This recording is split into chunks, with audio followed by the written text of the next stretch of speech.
Hey everybody, how's it going? My name is David Morganson, and this is my first slash rough digital story presentation for Com 200. I think that's wrong. Okay, I was initially torn between choosing between two of my more odd but really very close personal relationships. One I have with my older brother, and the other one I have with my dad. For the sake of getting into how specifically these relationships affected me, I'll go more into depth about my relationship with my dad. I've developed a higher and more specific self-concept.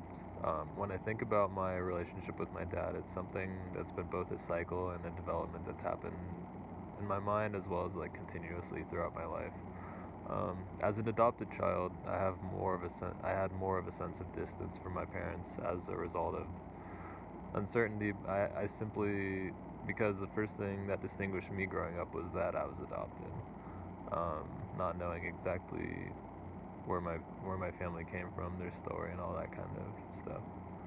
I've always had people ask me how it affects, my experience, how it affects how I see myself, as a son, as a person, as in the context of my family as well, as a general consideration. Also, when it comes up in regards to my ethnicity.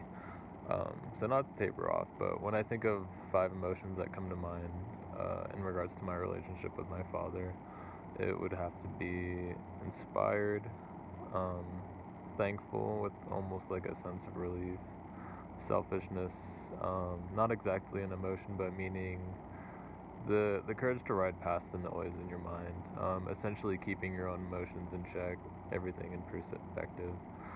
Enthusiastic.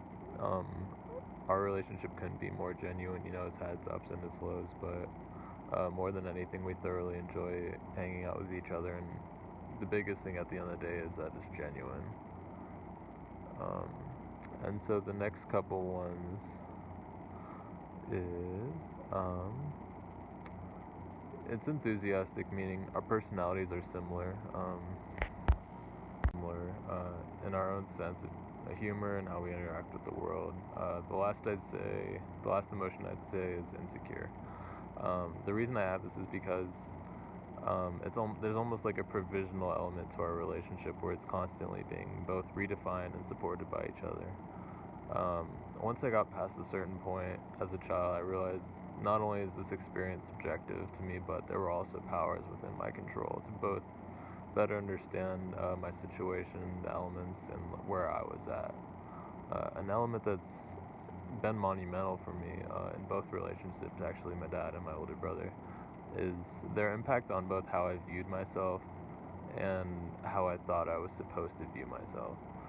As a successful person with his own character, there was a sense that I was in my mind more of a responsibility. Like I said, I was adopted rather than someone who necessarily belonged to a family, had a sense of belonging to this family, or understood what the infrastructure of a family was meant to look like. As an adult, I have a newfound appreciation having this specific experience, as now I'm closer to everyone, having been through this process. The success element is underneath an aspect of him I will always take with me going forward. While he's naturally, I'd say, a smarter, more adjusted person, I take this I take his patience, world vision, and ability to both lead and inspire as direction to both take lessons from and at the same time strive to understand and become myself. While our relationship most certainly has not been the most traditional, I find myself in more ways like my father than I did in deep aspects of our personalities. Thanks for listening, and I'm excited to go more in depth on exactly what I'm talking about. Good night.